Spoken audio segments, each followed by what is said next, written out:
नमस्कार, आप देख रहे हैं राष्ट्र प्रथम और मैं हूं आपके साथ में शोभित पाठक। तो रुक करते हैं फटाफट खबरों की तरफ। उज्जैन में बहुत जल्द महाकालेश्वर मंदिर के कॉरिडोर का लोकार्पण होने जा रहा है और इसके लिए प्रधानमंत्री नरेंद्र मोदी 8 अक्टूबर को उज्जैन पहुंचेंगे और कॉरिडोर का लोकार्पण भी करेंगे।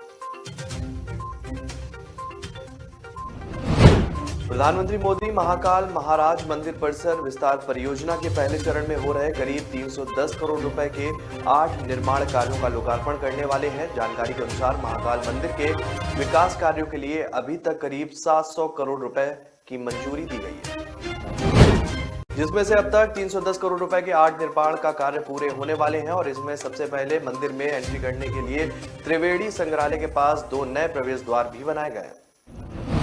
इसके अलावा 920 मीटर लंबा खूबसूरत कॉरिडोर उज्जैन के महाकाल मंदिर में तैयार किया जा रहा है और इसके अलावा मंदिर में फूल और प्रसाद की दुकानों के साथ टिकट काउंटर और सोलर सिस्टम युक्त पार्किंग जोन भी बनाया जा रहा है। वहीं प्रधानमंत्री मोदी के आगमन को लेकर कई तरह की तैयारियां और सुरक्षा के कड़े इंतजाम किए जा रहे हैं और इसके लिए हर दिन बैठकें भी हो रही हैं। बिहार में इन दिनों प्रशांत किशोर और सीएम नीतीश कुमार से मुलाकात को लेकर सियासी गलियारों में चर्चा काफी तेज हो गई है और इस बीच अटकलें यहां तक लगाई गई कि प्रशांत किशोर मुख्यमंत्री नीतीश का साथ देते हुए आगे दिख सकते हैं। प्रशांत किशोर फिर से जेडीयू में लौटेंगे कयास लगाए जा रहे हैं और इन सब अटकलों के बीच प्रशांत किशोर ने एक ट्वीट के जरिए इशारों में नीतीश से मुलाकात को लेकर जवाब देने की भी कोशिश की। बिहार के मुख्यमंत्री नीतीश कुमार से चुनावी रणनीतिकार प्रशांत किशोर ने मुलाकात की थी। दोनों के बीच करीब 2 घंटे तक बात हुई। चुनावी रणनीतिकार प्रशांत किशोर ने नीतीश कुमार से मुलाकात को लेकर सियासी गलियारों में लगाई जा रही अटकलों पर जवाब दिया और इसके लिए पीके ने राष्ट्रकवि दिनकर की कविता की पंक्तियों का सहारा भी लिया। प्रशांत किशोर ने कहा कि ये मुलाकात कोई राजनीतिक मुलाकात नहीं थी, कुछ मुद्दों को लेकर हमने बात की। मुख्यमंत्री अरविंद केजरीवाल ने कहा कि भगत सिंह इतिहास की ऐसी शख्सियत है जिन्होंने पिछले 100 साल में युवाओं को प्रेरणा दी। आम आदमी पार्टी, दिल्ली और पंजाब सरकार और पूरी पार्टी उनके बताए हुए रास्ते पर चल रही है। केजरीवाल ने बताया कि भगत सिंह की जयंती 28 सितंबर को दिल्ली में 50 जगह पर ब्लड डोनेशन कैंप आयोजित किए जाएंगे। केजरीवाल ने एक वीडियो मैसेज में कहा कि शहीद आजम भगत सिंह इतिहास की ऐसी शख्सियत है जिन्होंने पिछले 100 साल में भी सभी युवाओं को प्रेरणा दी। सीएम केजरीवाल ने कहा कि 23 साल की उम्र में भगत सिंह ने देश के लिए सबसे बड़ी कुर्बानी दी। उन्होंने हंसते हंसते देश के लिए जान कुर्बान कर दी और इस 28 सितंबर को हम सब मिलकर शहीद आजम भगत सिंह को श्रद्धांजलि दें। दिल्ली के मुख्यमंत्री ने कहा कि भगत सिंह ने देश के लिए अपनी जान कुर्बान कर दी और ऐसे में हम उनके लिए कम से कम 1 बोतल खून तो दे ही सकते हैं। सुभाषपा में बीते कुछ दिनों से काफी नेताओं ने बगावती सुर दिखाने शुरू कर दिए हैं। नेताओं के बागी तेवर पर पार्टी प्रमुख ओम प्रकाश राजभर का बड़ा बयान सामने आया। ओपी राजभर ने अखिलेश यादव पर निशाना साधा। ओम प्रकाश राजभर ने अखिलेश यादव को धोखेबाज बताते हुए कहा कि अंगूर जब पेड़ में उगता है तो लोमड़ी नहीं पाती है, कहती है कि अंगूर खट्टे हैं। जो लड़ाई हम लड़ रहे हैं ये लड़ाई महात्मा गौतम बुद्ध और ज्योतिबा फूले की है। ओम प्रकाश राजभर ने आगे कहा कि जब इस देश में वर्ण व्यवस्था बनी तो 4 वर्ग आया था और इसमें पिछड़ों को शिक्षा नहीं देने की बात कही गई थी। ये कौन पिछड़े थे? इन पिछड़ों की लड़ाई को हम आगे भी जारी रखेंगे। सुभाषपा प्रमुख ने आगे कहा कि तब उनके पिता ने ही उन्हें घर से बाहर कर दिया था। अगर महात्मा ज्योतिबा फूले अपने पिता की बात मानकर लौट गए होते तो हम आपके सामने बयान नहीं दे रहे होते।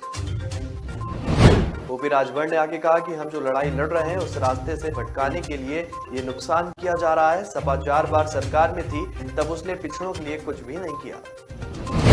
बीजेपी ने आम आदमी पार्टी को उन आरोपों को निराधार बताया जिसमें आपके विधायकों को खरीदने का प्रलोभन देने की बात कही गई।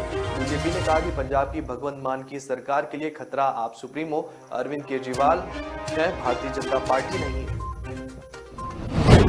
बीजेपी के प्रदेश अध्यक्ष अश्वनी ने प्रेस कॉन्फ्रेंस में अपनी बात को बताया। उन्होंने कहा कि प्रदेशाध्यक्ष और पंजाब के वित्त मंत्री हरपाल सिंह चीमा ने आरोप लगाया था कि बीजेपी आपके विधायकों को 25 करोड़ रुपए का लालच दे रही है। शर्मा इन्हीं आरोपों को लेकर पूछे गए सवालों के जवाब दे रहे थे। उन्होंने कहा कि अरविंद केजरीवाल पंजाब का मुख्यमंत्री बनना चाहते थे, लेकिन उन्हें यह मौका भगवंत मान को देना पड़ा क्योंकि पंजाब के लोग भी यही चाहते थे। शिवसेना ने एक बार फिर महाराष्ट्र के सीएम एकनाथ शिंदे पर तंज कसा है। पार्टी ने मुखपत्र सामना में लिखा, यह पक्का है कि शिंदे ने वेदांता फॉक्सकॉन डील अपने सीएम पद के बदले में गुजरात को सौंप दी। शिवसेना ने सामना के संपादकीय में लिखा कि यह डील महाराष्ट्र से गुजरात को बहुत ही आसानी से हस्तांतरित कर दी गई। भाजपा ने एकनाथ शिंदे को कंपनी का फेवर करने को कहा और यह काम हो गया। शिवसेना ने आगे कहा कि यह आरोप नहीं बल्कि हमारा विश्वास है। जिस तरह से फडणवीस ने अंतर्राष्ट्रीय वित्त केंद्र को मुंबई से गुजरात भेजा, उसी तरह एकनाथ शिंदे ने वेदांता फॉक्सकॉन सौदे को गुजरात को सौंप दिया। शिवसेना ने आगे कहा, यह तो बस शुरुआत है। वेदांता फॉक्सकॉन डील तो मामूली है। यह साफ है कि बीजेपी शिंदे से कहा है कि हमने तुम्हें सीएम बनाया, तुम्हारे विधायकों को करोड़ों रुपए के ऑफर दिए, अब तुम महाराष्ट्र के खजाने की चाबी भी हमें सौंप दो। दिगंबर कामत का बयान आया सामने। कांग्रेस को इस बात का एहसास ही नहीं कि वह पूरी तरीके से खोखली होती जा रही है। दिगंबर कामत ने आगे कहा कि गुलाम नबी आजाद, कपिल सिब्बल, कैप्टन अमरिंदर सिंह, सुनील जाखड़ जैसे न जाने कितने कद्दावर नेता पार्टी छोड़कर कांग्रेस से चले गए, उन्हें अब जागना चाहिए। उन्होंने आगे कहा कि इससे कोई वोट बैंक नहीं बढ़ने वाला। गोवा की तर्ज पर अभी और भी कई नेता पार्टी छोड़ेंगे।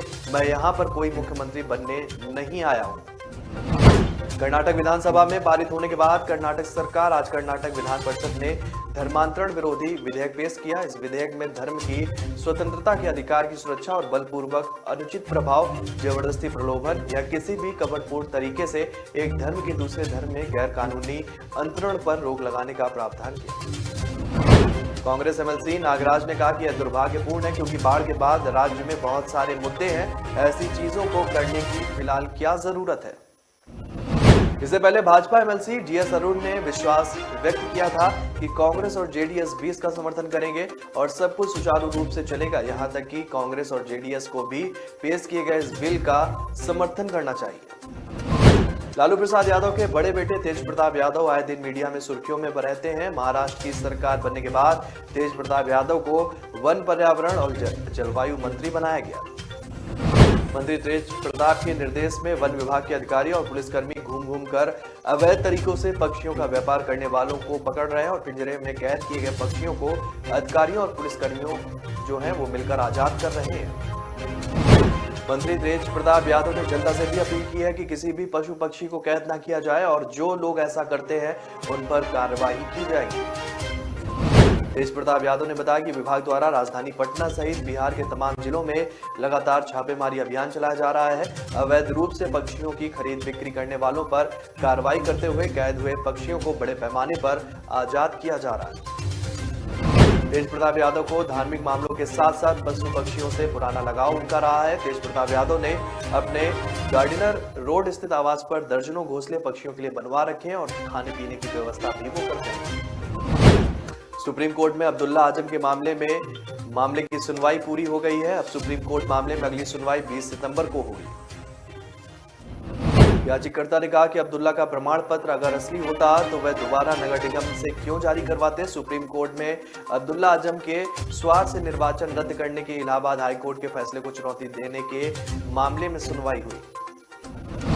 सुप्रीम कोर्ट ने पूछा कि असली जन्म प्रमाण पत्र पहले से मौजूद रहा होगा तभी तो डुप्लीकेट सर्टिफिकेट क्यों जारी करवाया होगा। याचिकाकर्ता के वकील ने कहा कि 2015 तक अब्दुल्ला आजम की जन्म तिथि 1993 ही थी, इसमें कोई भी संदेह नहीं। याचिकाकर्ता के वकील ने कहा कि हाई स्कूल की मार्कशीट में जन्म तिथि को बदलने की 2015 में अर्जी लगाई गई थी और पासपोर्ट को कैंसिलेशन की प्रक्रिया 2018 में शुरू की गई। लखीमपुर में 2 बहनों के पेड़ से लटकते मिले हुए शव, मामले में चढ़ने लगा सियासी रंग। मायावती ने दिया बयान। मायावती ने ट्वीट कर लिखा कि लखीमपुर खीरी में मां के सामने 2 दलित बेटियों का अपहरण और दुष्कर्म के बाद उनके शव पेड़ से लटकने की हृदय विदारक घटना सर्वत्र चर्चाओं में है। उन्होंने आगे ट्वीट में लिखा कि ऐसी दुखद और शर्मनाक घटनाओं की जितनी भी निंदा की जाए वो बहुत कम है। लखीमपुर मामले में कांग्रेस महासचिव प्रियंका गांधी वाड्रा ने भारतीय जनता पार्टी पर साधा निशाना। प्रियंका गांधी ने एक खबर का हवाला देते हुए ट्वीट कर लिखा कि लखीमपुर में 2 बहनों की हत्या से दिल दहल गया। परिजनों का कहना कि उन लड़कियों का दिन दहाड़े अपहरण किया गया। रोजाना अखबारों और टीवी में झूठे विज्ञापन देने से कानून व्यवस्था अच्छी नहीं हो जाती। आखिर उत्तर प्रदेश में महिलाओं के खिलाफ जघन्य अपराध क्यों बढ़ते जा रहे हैं? प्रियंका गांधी ने कसा तंज। कांग्रेस के पूर्व अध्यक्ष राहुल गांधी के नेतृत्व में भारत जोड़ो यात्रा को शुरू हुए आज 7 दिन बीत चुके हैं। कांग्रेस महासचिव जयराम रमेश ने कांग्रेस की भारत जोड़ो यात्रा को लेकर कहा कि इस अभियान को शुरू हुए 7 दिन सफलतापूर्वक पूरे हुए। इस दौरान अभी तक 150 किलोमीटर यात्रा पूरी की जा चुकी है। पदयात्रा के दौरान शाम के समय भारी जनसमर्थन देखने को मिल रहा है। उन्होंने कहा कि कल एक दिन का आराम करने के बाद उसके अगले दिन से कोल्लम से फिर से पदयात्रा की शुरुआत की जाएगी। आम आदमी पार्टी ने पंजाब में आप विधायकों को खरीदने की कोशिश करने के आरोप में बीजेपी के खिलाफ दर्ज की कई शिकायतें। पुलिस ने इस मामले में प्राथमिकी दर्ज कर ली है। पंजाब के डीजीपी गौरव यादव को सौंपी गई एक शिकायत में पार्टी ने कई बीजेपी नेताओं पर पंजाब के आप विधायकों को खरीदने का प्रयास करने का भी आरोप लगाया। दिल्ली के मुख्यमंत्री अरविंद केजरीवाल ने भी बीजेपी पर 10 विधायकों को 25-25 करोड़ रुपए में खरीदने की कोशिश करने का आरोप लगाया था। उनका आरोप था कि पंजाब में सरकार को अवैध रूप से गिराने की कोशिश की जा रही है, जो कि लोकतंत्र के लिए एक बड़ा खतरा है। जम्मू कश्मीर के पूर्व मुख्यमंत्री गुलाम नबी आजाद कांग्रेस से अलग होने के बाद से अपने लिए नई सियासी जमीन तैयार करने में लगे हुए। इस दौरान उन्होंने आर्टिकल 317 के मुद्दे पर कहा कि आज इस आर्टिकल को लाए हुए 3 साल 1 महीना हो गया। सुप्रीम कोर्ट में इस मामले पर एक बार भी सुनवाई नहीं हुई। गुलाम नबी आजाद ने कहा कि आर्टिकल 317 को लाए हुए 3 साल से ज्यादा का समय बीत चुका है। उन्होंने कहा कि आर्टिकल 317 के नाम पर कश्मीर में केवल सपने बेचे जा रहे हैं। आजाद ने आगे कहा कि धारा 370 वापस लाने के सिर्फ 2 रास्ते हैं, एक संसद और दूसरा सुप्रीम कोर्ट। उन्होंने कहा कि संसद में कोई कानून लाने के लिए आपको 2/3 बहुमत की जरूरत होती है। तो खबर फटाफट में मेरे साथ इतना ही। आगे की खबरों के लिए आप बने रहिए राष्ट्र प्रथम के साथ। तब तक के लिए नमस्कार।